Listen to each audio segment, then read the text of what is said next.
My name is Crystal, and at 29, I never imagined my office assistant job would turn into a nightmare.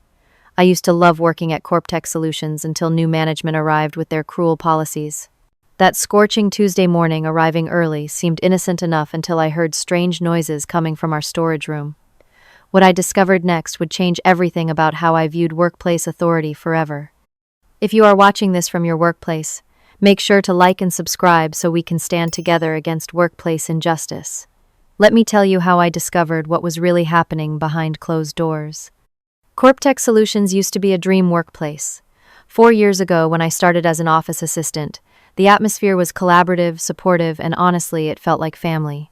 We had reasonable expectations, flexible hours when needed, and management that treated us like valuable team members rather than disposable resources. All that changed 6 months ago when corporate headquarters decided our branch needed efficiency improvements and sent in a new management team. Bradley Thornton, our new office manager, arrived with a briefcase full of policies and a personality devoid of warmth. Tall, always in expensive suits, and with a permanent expression of disapproval, he made it clear from day one that things would be different. "This office has been operating at suboptimal efficiency levels for too long," he announced in his first staff meeting. "We will be implementing changes immediately." Those changes came fast and hard. First, it was rigid time tracking where every minute had to be accounted for. Our flexible 15-minute grace period for arrival gone. Now, being even 2 minutes late resulted in a formal warning. Break times were reduced from 15 minutes to 10, and we were discouraged from socializing during that time. Break time is for necessary biological functions and brief mental refreshment, Bradley explained clinically, not social hour. Then came the efficiency zones policy. Certain areas of the office were designated only for specific employees, and being caught in an unauthorized area resulted in disciplinary action. The reasoning unnecessary movement and interaction reduces productivity. The kitchen became restricted during non-break hours. The conference rooms could only be entered with prior booking. Even the supply closet required documentation to access. Teresa Walker, our HR director, provided no buffer against these changes. With her tight bun and perpetually pursed lips, she seemed more interested in enforcing Bradley's rules than advocating for employees. When Rachel from accounting broke down crying after being reprimanded for taking an emergency call from her child's school, Teresa simply stated, "Personal matters should be handled outside of work hours when possible." My team lead, Ryan Parker, was one of the few members of leadership who seemed uncomfortable with the changes. A kind man in his early 40s with salt and pepper hair and glasses, he was constantly adjusting. Ryan would often check in with us privately, asking how we were coping. "This too shall pass," he would say, with an unconvincing smile. "Corporate goes through these phases." But Madison Reeves, my coworker and friend, wasn't content to wait it out. A vibrant woman with curly auburn hair and a passion for workplace justice, Madison had been with the company for 6 years and felt entitled to question the new policies. "This is not what CorpTech stands for," she would say, during meetings challenging Bradley directly. "We can be efficient without sacrificing humanity." Her outspokenness put a target on her back. First came the performance improvement plan despite her consistently exceeding targets, then the exclusion from team meetings. Finally, the reassignment to the least desirable tasks, but Madison refused to be silenced.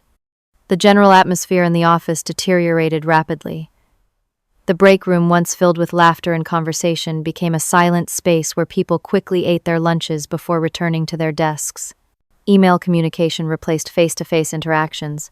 Sick days increased, but people came in anyway, afraid of the consequences of absence. There were warning signs of how far management would go to maintain control. Lucy from customer service was forced to stand during a 4-hour meeting because she arrived 30 seconds late and all chairs were assigned. Carlos from IT was denied bathroom breaks during mandatory training and developed a urinary tract infection. These incidents were dismissed as necessary discipline or unfortunate misunderstandings. I tried to keep my head down and do my job, but it became increasingly difficult. The Crystal who had once bounded into work with enthusiasm now dragged herself there with dread. I watched my coworkers transform from engaged professionals to anxious rule followers. We all felt it, the suffocating weight of constant surveillance and criticism. The day before the incident, I overheard Bradley and Teresa discussing Madison in the conference room. The door was ajar, and their voices carried. She continues to be problematic, Bradley said. Her attitude is infecting others. Perhaps it is time for stronger measures, Teresa replied. The standard approaches do not seem to be effective with her type. I have something in mind, Bradley said, and the coldness in his voice sent chills down my spine. Sometimes people need to experience the consequences of their insubordination more directly. I should have said something then. I should have warned Madison, but I was afraid, and that fear kept me silent. It is a silence I will regret for the rest of my life, because what happened the next day was beyond anything I could have imagined in a modern American workplace. The morning of the incident began like any other summer day in Arizona, which is to say it was brutally hot. The weather report had predicted a record-breaking 105 degrees, and by 7:30 in the morning when I arrived at the office, the pavement was already radiating heat. I came in early that day to prepare for an important client meeting. Bradley had made it clear that everything needed to be perfect, from the presentation materials to the refreshments. This client represents a potential 20% increase in our annual revenue, he had emphasized. There is zero margin for error. Our office building was a modern glass structure, usually kept at a pleasant 68 degrees by an industrial-strength air conditioning system. But that morning something was off. Maintenance had sent an email the previous afternoon about zoned cooling adjustments to optimize energy consumption, which basically meant certain areas of the building would be warmer than usual. I placed my purse at my desk and headed to the conference room to begin setting up. The main office area felt comfortable enough, but as I moved toward the back of the building, the air grew noticeably warmer. By the time I reached the hallway leading to the storage rooms, it was downright hot. That is when I heard it. A faint thumping sound coming from the direction of the main storage room. At first I thought it might be the building's air handlers struggling in the heat, but then I heard something else, a voice weak and muffled. I hesitated. The storage area was one of those efficiency zones that required authorization to enter. Bradley had made it very clear that unauthorized personnel found in restricted areas would face serious consequences. My employee handbook, revised under the new management, stated it explicitly. Presence in unauthorized areas constitutes a serious breach of protocol and will result in disciplinary action, up to and including termination. The thumping came again, followed by what sounded like my name. Crystal. The voice was faint but familiar. I looked around nervously. The hallway was empty, and the security camera at the far end was pointed away from the storage room door, a small blessing. Making a split-second decision, I moved quickly toward the sound. The main storage room was used for everything from office supplies to archived files to seasonal decorations. It had no windows and only one door, which I now stood in front of. The door had a small frosted glass panel, but I couldn't see through it clearly. What I could feel, however, was heat radiating from around the frame. "Hello," I called, softly pressing my ear to the door. "Crystal, is that you?" The voice was definitely Madison's, but she sounded wrong, her words slightly slurred. "Please help me. I have been in here since yesterday afternoon." "Madison, what are you doing in there?" I tried the handle, but the door was locked from the outside, with a key, not the usual badge access. "Why are you locked in?" There was a pause, then, a sound that might have been a sob. "Bradley put me in here as punishment." I questioned the new overtime policy in the department meeting. He said I needed to learn about proper respect for authority, and that I would be staying here until I was ready to be a team player. I couldn't believe what I was hearing. Locking someone in a storage room as punishment. That wasn't just cruel, it was illegal. "Have you been in there all night? Without water or food?" "There is a water bottle, but it is empty now." Madison's voice was getting weaker. "Crystal, it is so hot in here. I do not feel well. I think I might be getting sick from the heat." The gravity of the situation hit me like a physical blow. This wasn't just workplace bullying. This was dangerous, potentially life-threatening. Heat illness can escalate quickly, especially in an enclosed space without ventilation, and Madison had been in there for nearly 18 hours by my calculation. "Hold on, Madison. I am going to get you out." I promised, my heart racing with both fear and anger. "Just try to stay calm, and do not exert yourself." "Hurry," she whispered. "Please hurry." I pulled out my phone and took a quick photo of the locked door, documenting the situation. Then I ran back toward the main office area, my mind racing. I needed to find someone with a key. Going to Bradley or Teresa was out of the question. If they had put Madison in there, they certainly wouldn't help get her out. Then I remembered Alexander, our building maintenance supervisor. He had master keys to everything in the facility. Alexander was an older gentleman who had been with the company since before I started, kind-hearted and often overlooked by management, which might work in my favor now. I found him in the maintenance office organizing his tool cart. "Alexander, I need your help," I said breathlessly. "It is an emergency." He looked up concerned. "What is wrong, Crystal?" I made a split-second decision to tell him the whole truth. Madison is locked in the main storage room. She has been there since yesterday afternoon as some kind of punishment from Bradley. It is like an oven in there, and she does not sound good. We need to get her out immediately. Alexander's face went through a series of expressions from shock to disbelief to anger. That cannot be right. They would not do something like that. But even as he protested, he was reaching for his master key ring. "I heard her myself," I insisted.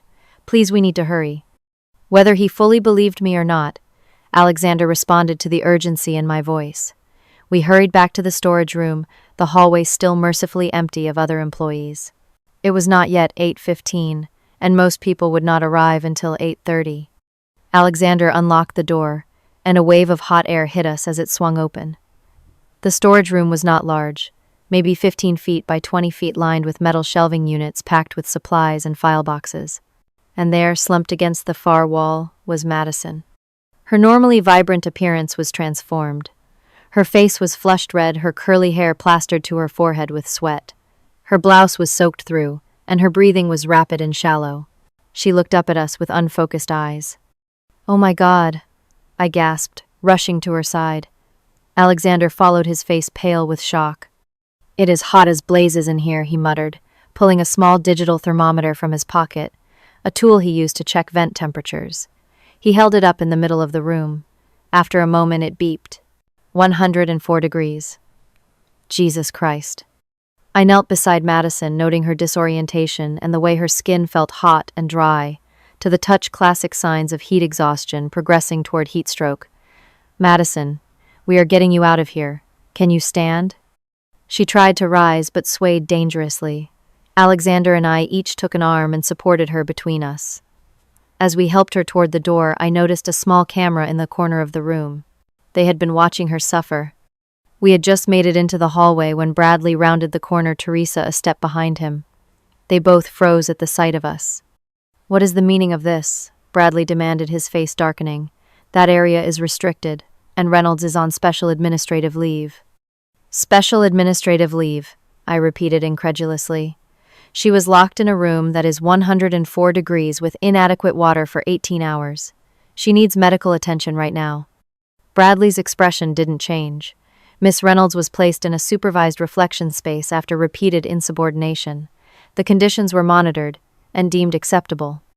"Acceptable," Alexander spoke up, his voice shaking with anger. "Sir, I have worked in construction in Arizona for 30 years. Those temperatures can kill someone in an enclosed space like that." Teresa stepped forward, her professional mask firmly in place. "This is an internal disciplinary matter that does not concern either of you. Alexander, please return to your duties.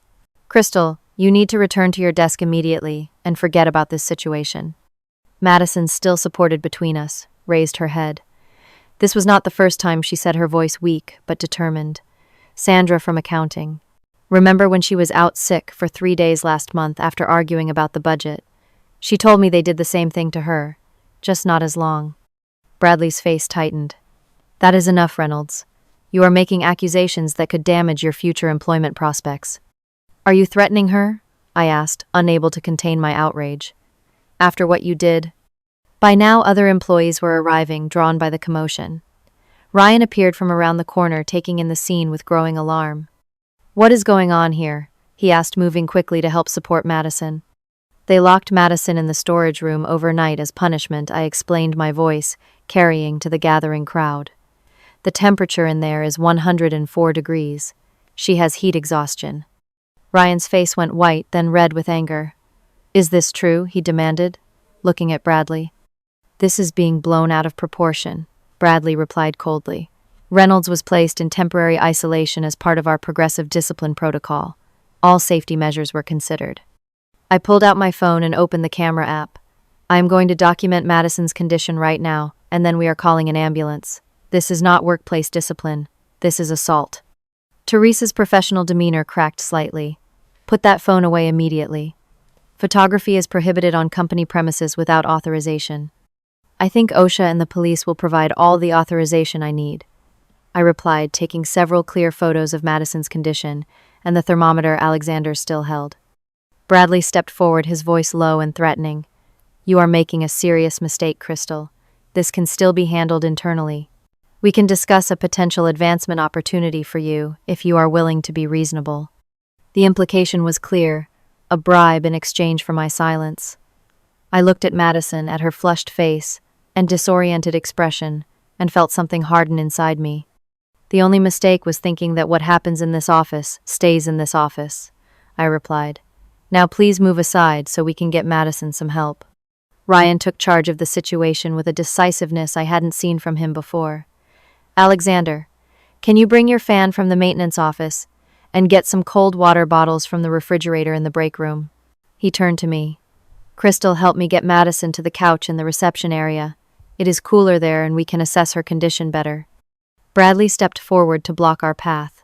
This is an internal matter that will be handled by management and HR. I must insist that everyone return to their workstations immediately. With all due respect, Sir Ryan said, his voice steady. Madison needs medical attention first. We can discuss protocols afterward. As Bradley opened his mouth to object, I noticed several employees had their phones out recording the confrontation. Jacob from accounting spoke up. I have already called emergency services. They should be here in about 10 minutes. Bradley's face reddened. That was not your decision to make. We have procedures for medical situations. Procedures like locking someone in a hot room overnight. Angela from marketing asked, her voice trembling with both fear and outrage. Teresa tried to regain control of the situation. Everyone, please return to your desks. This is being handled. There will be a company-wide meeting later to address any concerns. But the dam had broken. Employees were murmuring to each other, some openly challenging management now that the truth was exposed. Alexander returned with a portable fan and several water bottles. We helped Madison to the reception area and set her on the couch, positioning the fan to blow cool air on her. I soaked a paper towel in cold water and placed it on the back of her neck, while Ryan helped her drink small sips of water. Her skin was still hot to the touch, but her eyes seemed more focused now. Thank you, she whispered, looking at me. I did not think anyone would come. How could they do this to you? I asked, fighting back tears of anger and relief. How could they think this was acceptable? Madison closed her eyes briefly. It started after I questioned the new overtime policy. Bradley called me into his office and said I was undermining his authority. He said if I couldn't be a team player, I needed time to reflect on my priorities. Her voice caught. When I continued to disagree, he and the security guard escorted me to the storage room. Bradley said I would stay there until I was ready to apologize and comply with company directives without question. Ryan's face had gone pale. I had no idea they were implementing these kinds of disciplinary measures. This goes against everything in our official HR policies. It is not in any written policy, Madison confirmed. It is what Bradley calls direct intervention for problem employees. According to him, it has been very effective at corporate headquarters. Alexander, who had been standing nearby, shook his head in disgust. In my 40 years of working, I have never seen anything like this. This is not discipline, it is torture. The paramedics arrived shortly after, and Bradley attempted to intercept them at the door. There has been a misunderstanding. We do not require emergency services at this time. The lead paramedic, a no-nonsense woman named Diane, brushed past him. We received a call about a potential heat exhaustion victim. We need to evaluate the patient. As the paramedics examined, Madison Bradley pulled Teresa aside for a hurried consultation. I could see the strain on both their faces as they realized the situation was spiraling beyond their control. The paramedics confirmed what we already knew: Madison was suffering from heat exhaustion and was severely dehydrated. She needs to go to the hospital for IV fluids and monitoring, Diane explained. Heat illness can escalate quickly, and she has been exposed for an extended period. I will go with her, I volunteered, gathering Madison's purse and phone. Bradley stepped forward. That will not be necessary. HR will handle this from here. No offense, I replied, not bothering to hide my contempt, but I think management has handled enough today. As the paramedics prepared to transport Madison, more employees gathered in the reception area, many openly recording the scene on their phones despite management's objections. The corporate mask had slipped, revealing the cruelty beneath, and everyone wanted evidence. Before leaving with Madison, I pulled Ryan aside. This cannot be swept under the rug. What they did is criminal. Ryan nodded grimly. Document everything. I will try to contain the situation here and prevent any retaliation against the staff who spoke up. He lowered his voice. Crystal, be careful. Bradley has connections at the corporate level. This could get ugly. In the ambulance, Madison held my hand weakly. I heard them talking while I was in there, she whispered. When they thought I was asleep or too disoriented to understand. Bradley said I wasn't the first and I wouldn't be the last. He said sometimes people need to be broken before they can be properly reformed. A chill ran through me despite the summer heat.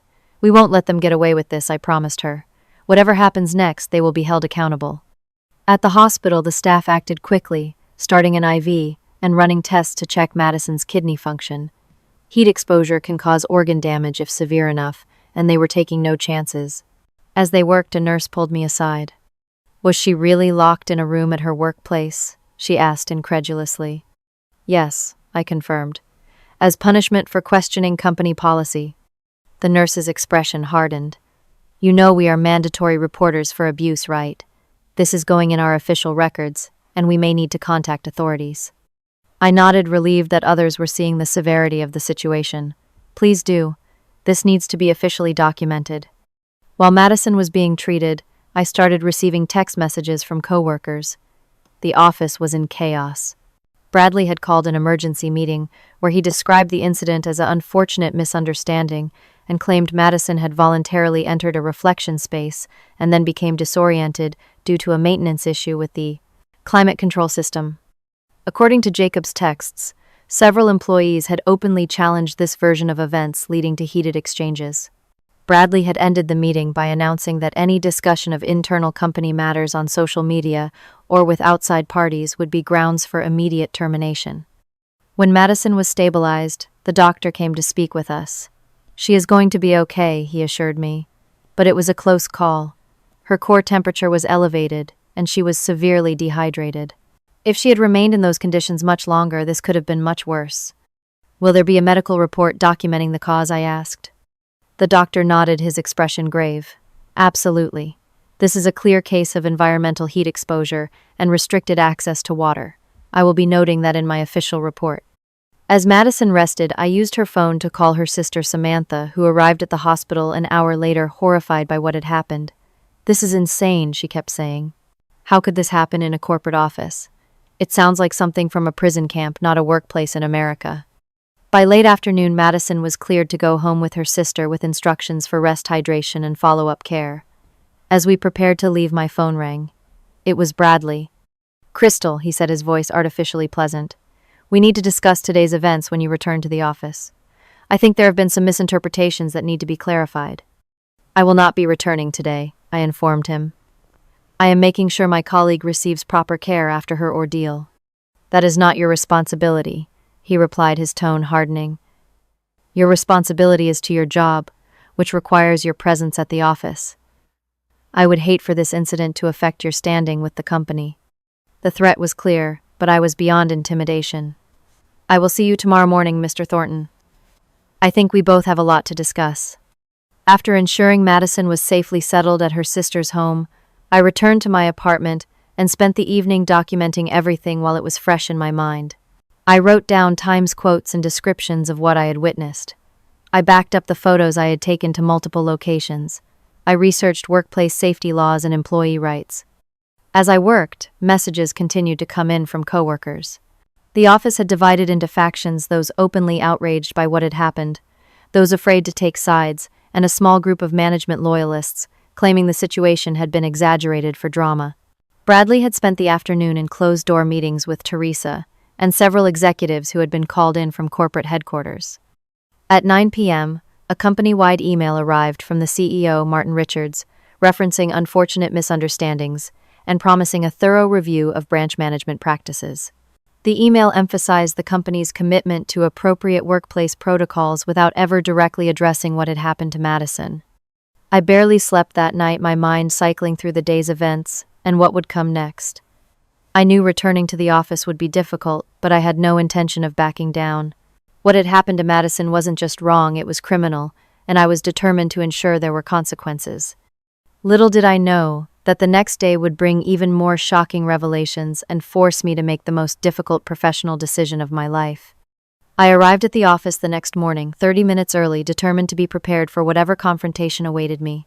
The atmosphere was noticeably tense, with employees speaking in hushed tones that fell silent whenever management personnel walked by. Several people approached me discreetly, asking about Madison and expressing their shock over what had happened.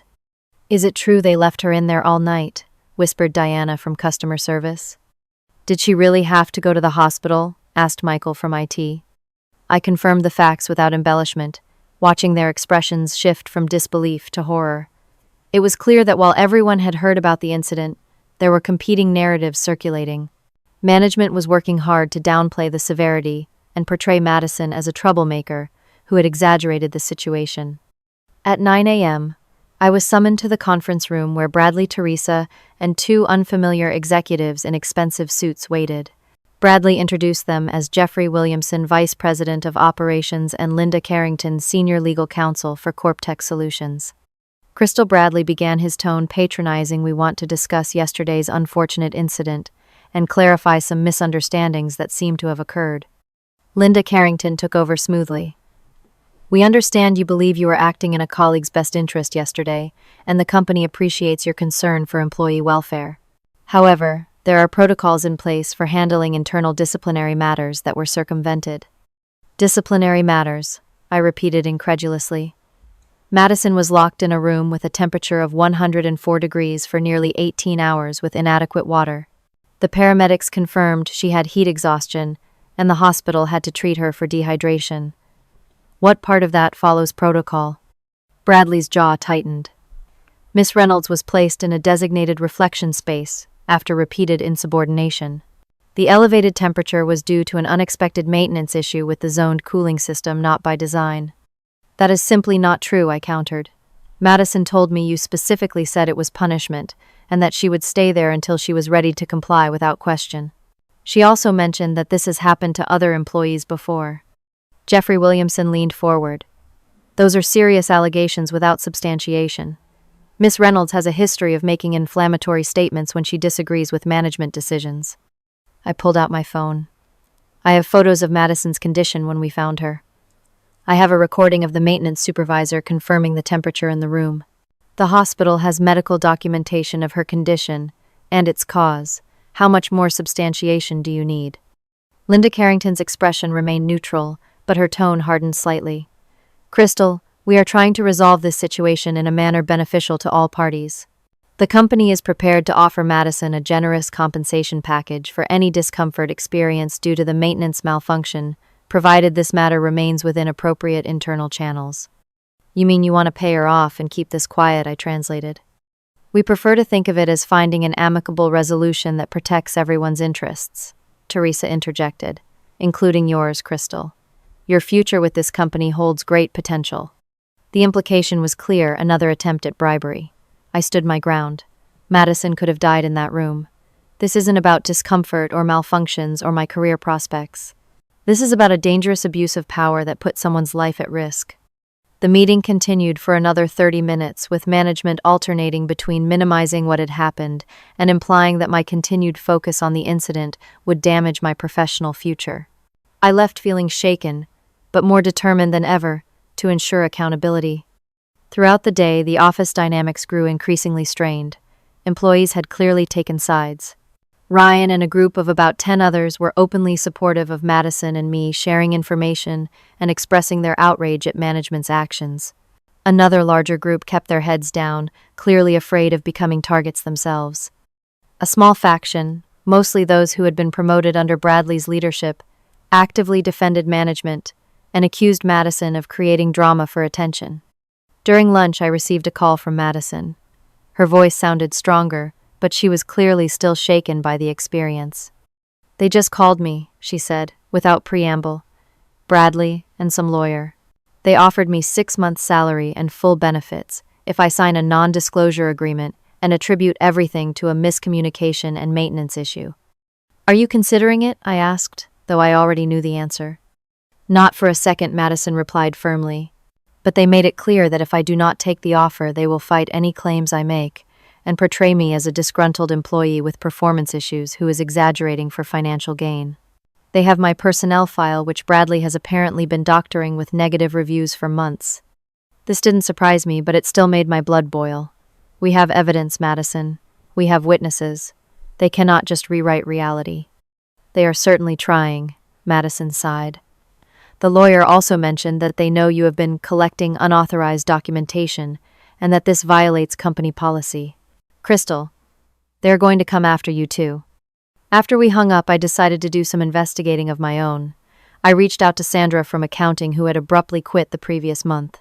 It took some convincing, but she finally agreed to meet me after work at a coffee shop 3 miles from the office. Sandra arrived looking nervous, constantly glancing over her shoulder, as if expecting to be followed. Once a confident, outspoken employee who had been with the company for 5 years, she now seemed like a shadow of herself. I signed an NDA when I left, she began hesitantly. If they find out I am talking to you, I could face legal action. I understand, I assured her. But what happened to Madison yesterday was dangerous, possibly criminal.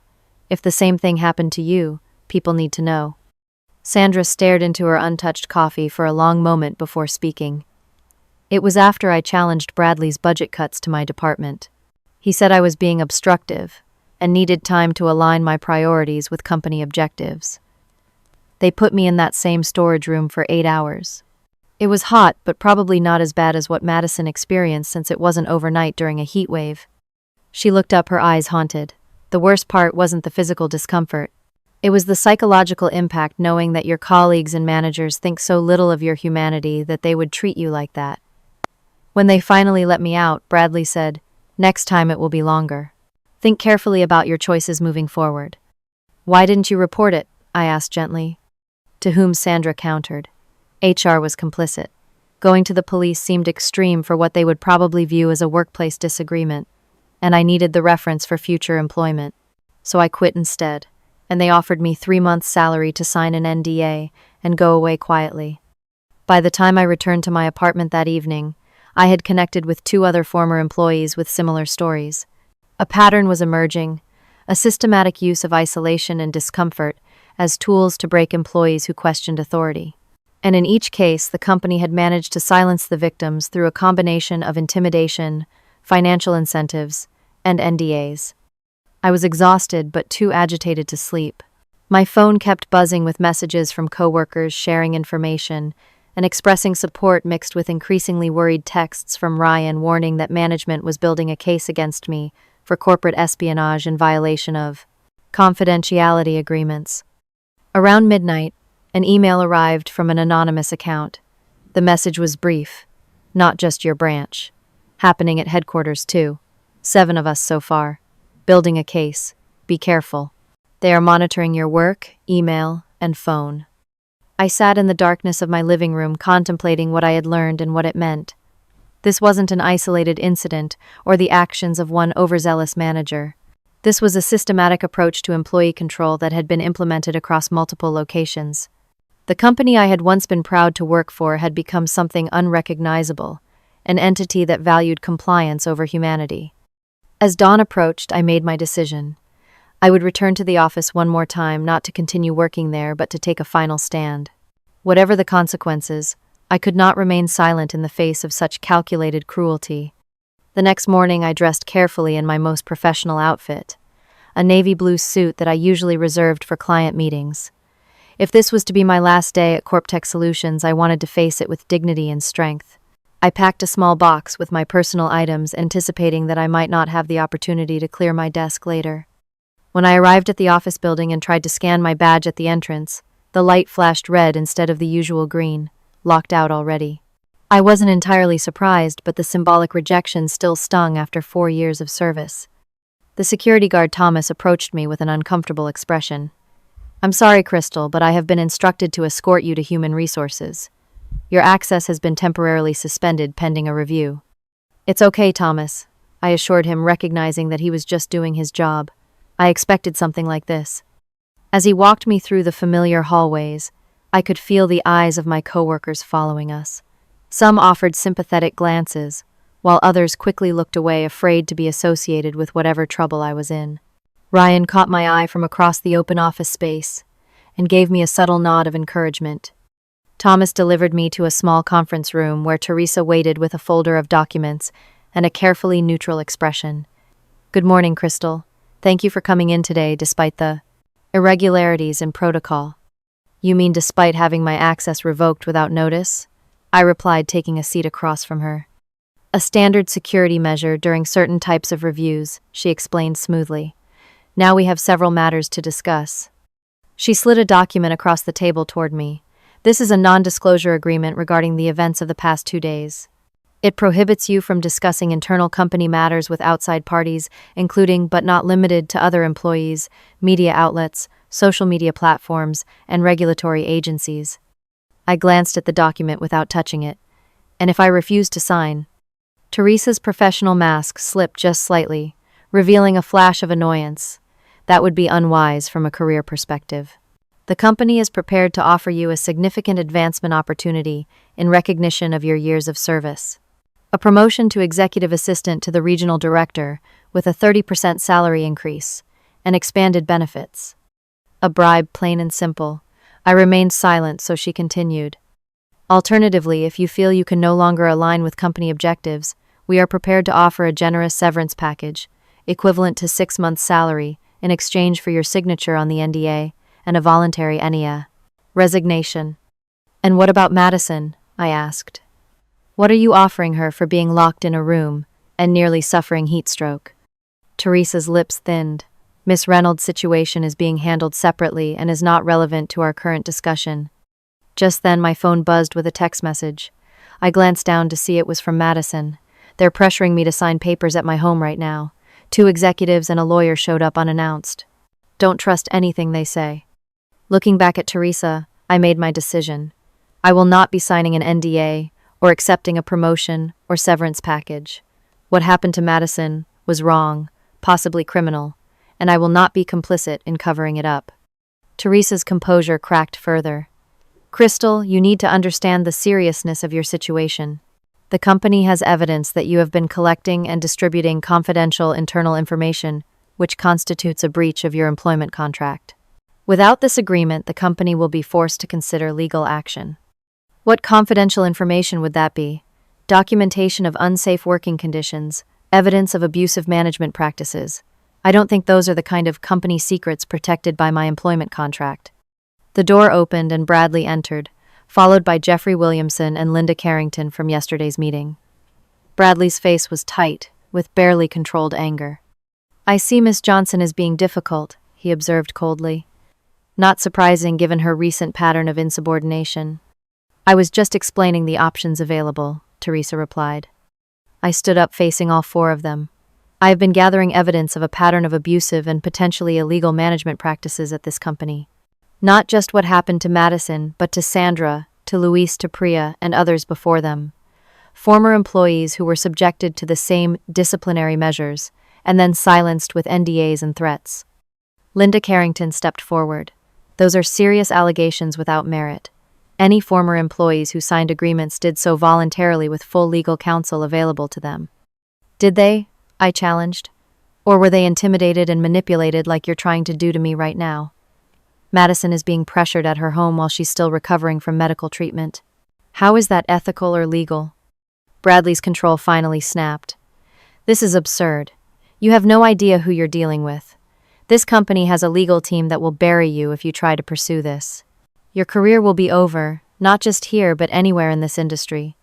Are you threatening me, Mr. Thornton? I asked calmly, pulling out my phone. Because I'm recording this conversation and I'd like clarity on exactly what you mean by burying me.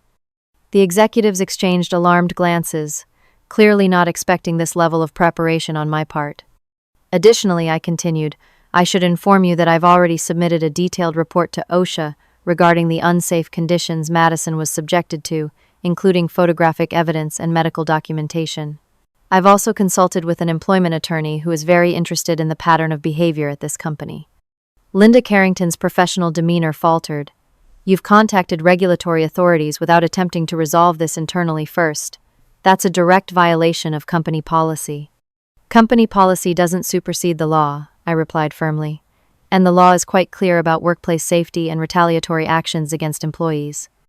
Jeffrey Williamson, who had been mostly silent, finally spoke. What exactly do you want out of this situation, Crystal?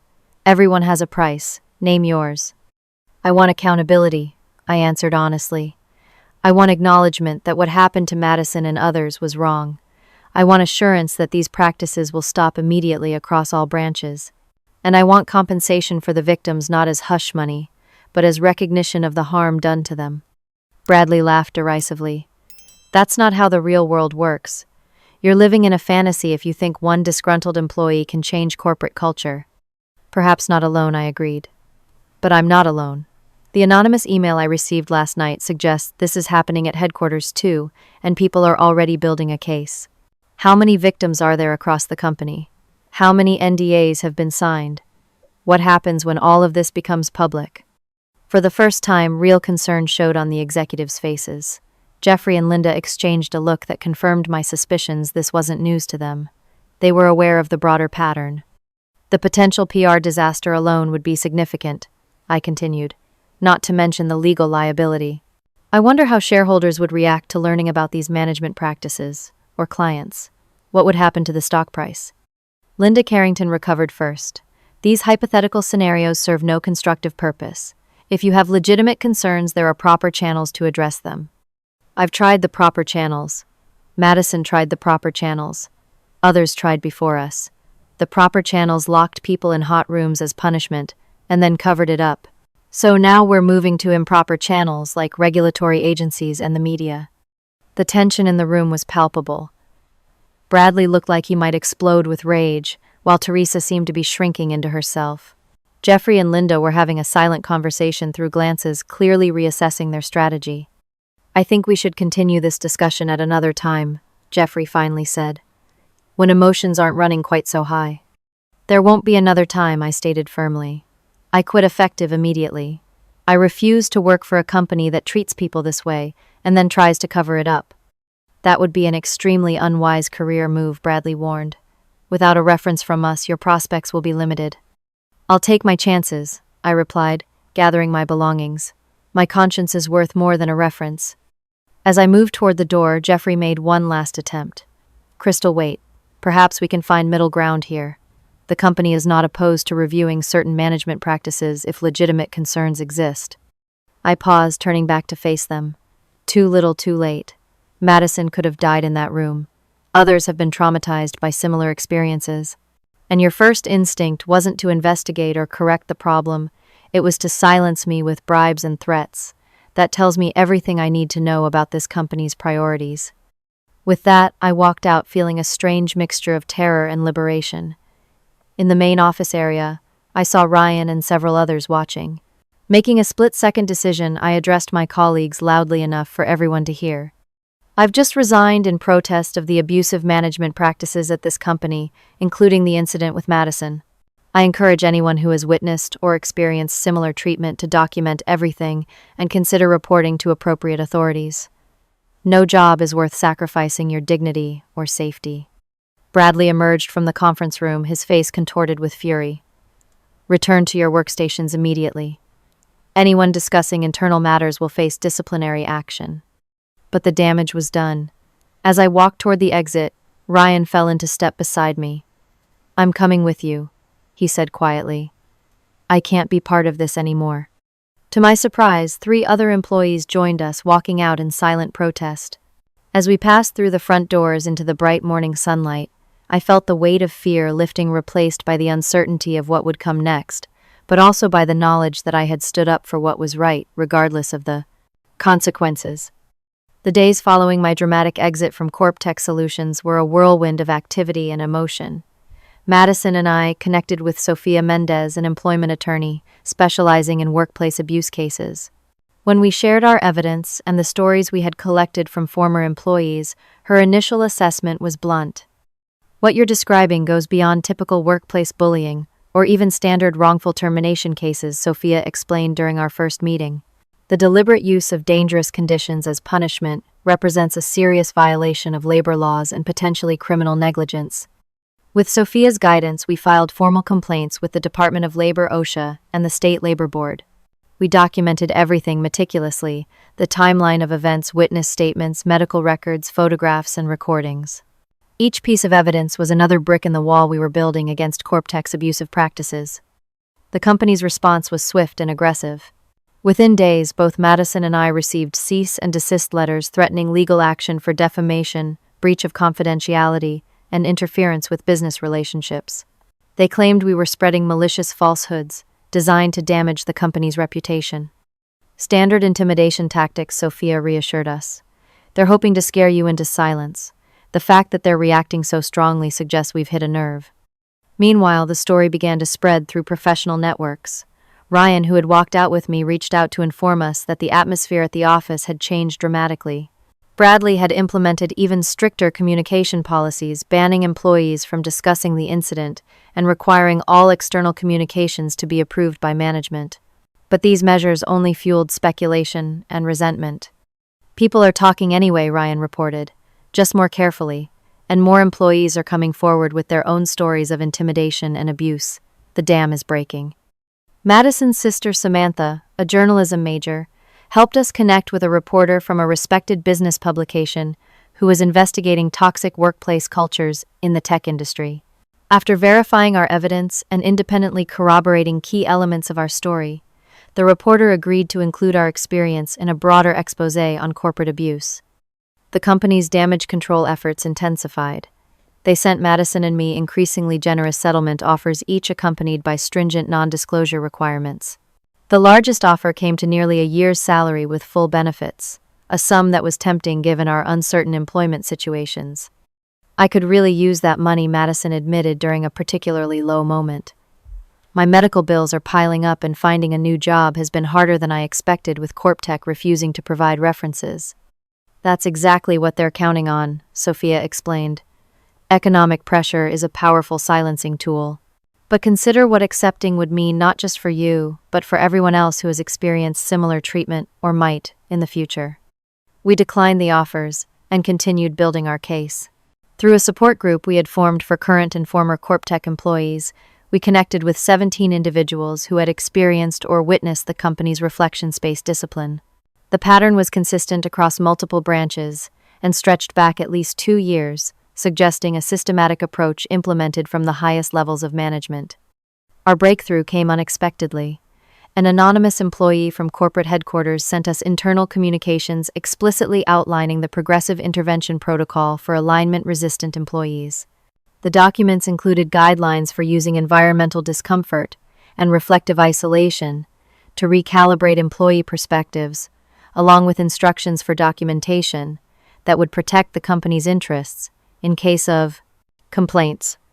With this smoking gun in hand, our case gained significant momentum.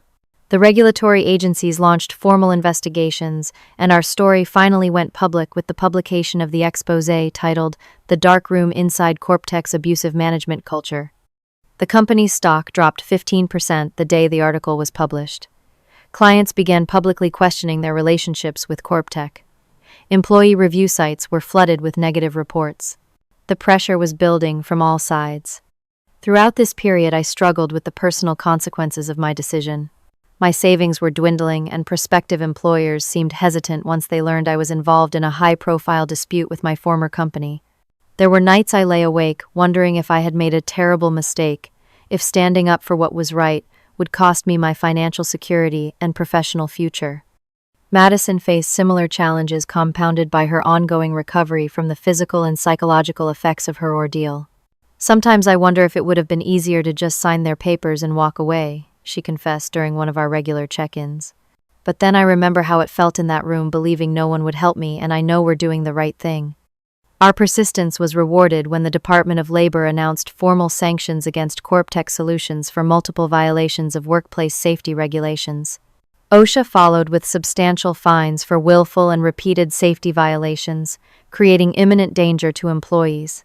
These official validations of our claims shifted the momentum decisively in our favor. The company's board of directors called an emergency meeting, resulting in dramatic changes. Bradley was terminated, and Teresa resigned shortly after.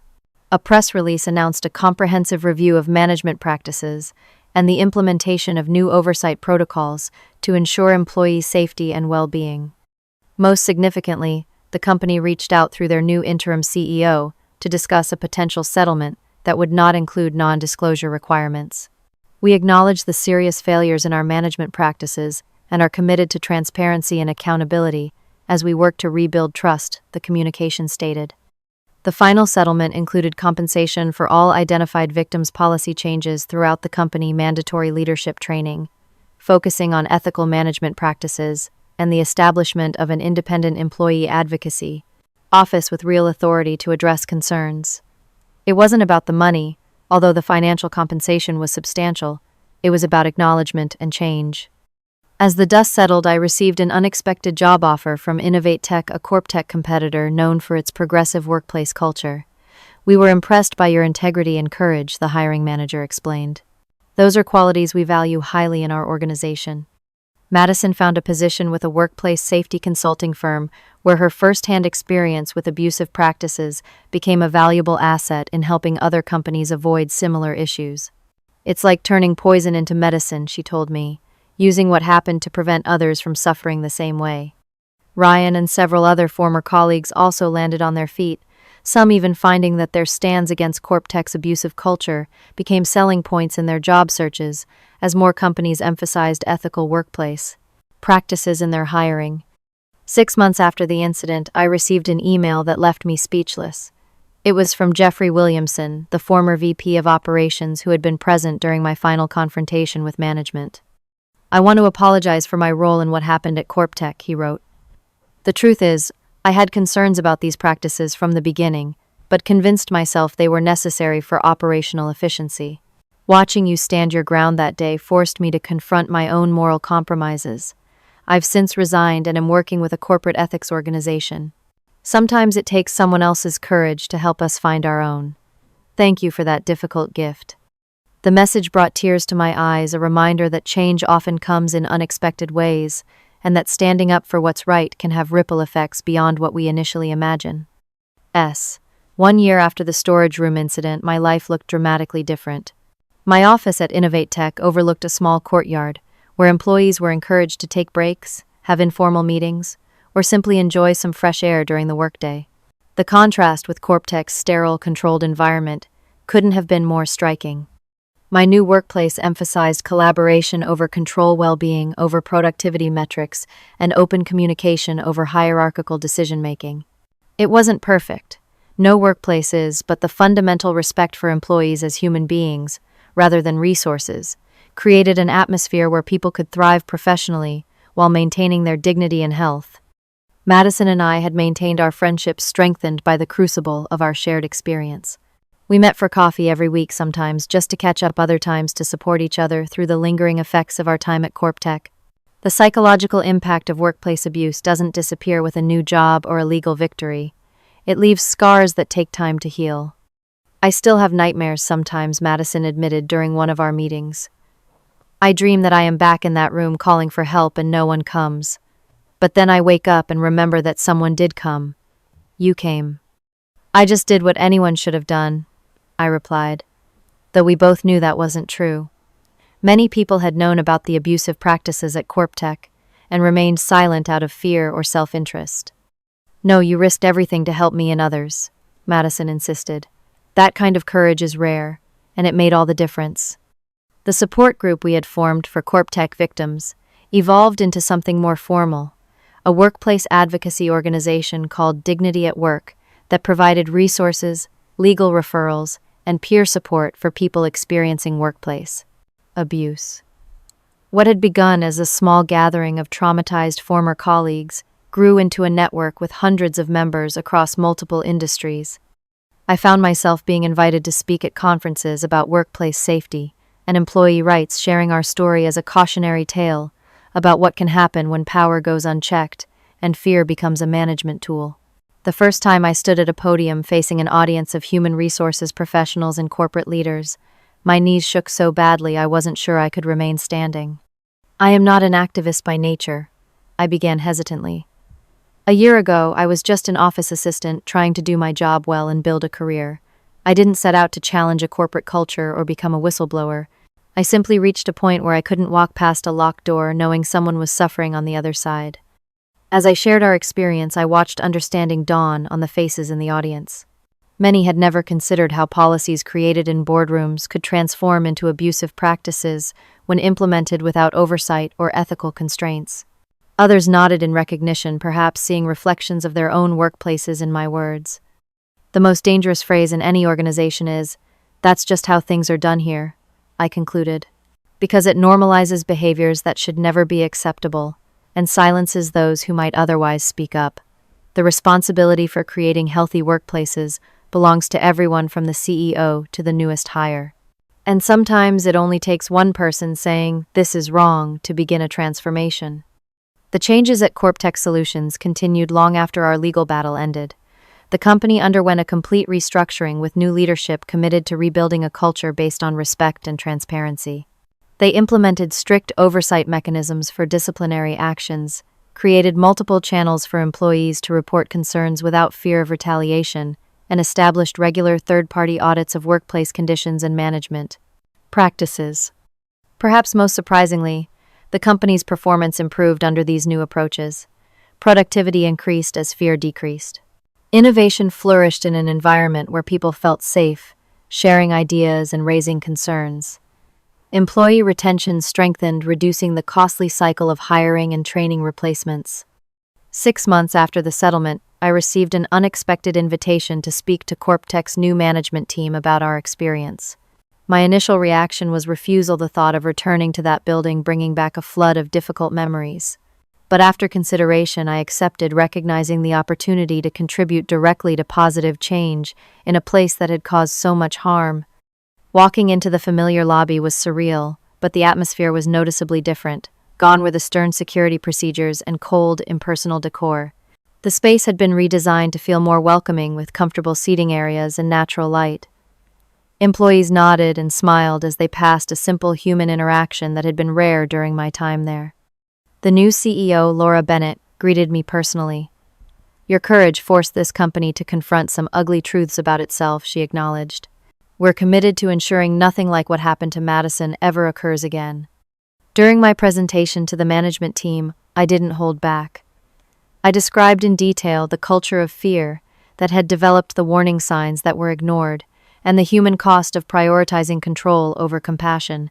The executives listened with genuine attention, asking thoughtful questions about how they could recognize and prevent similar patterns from emerging.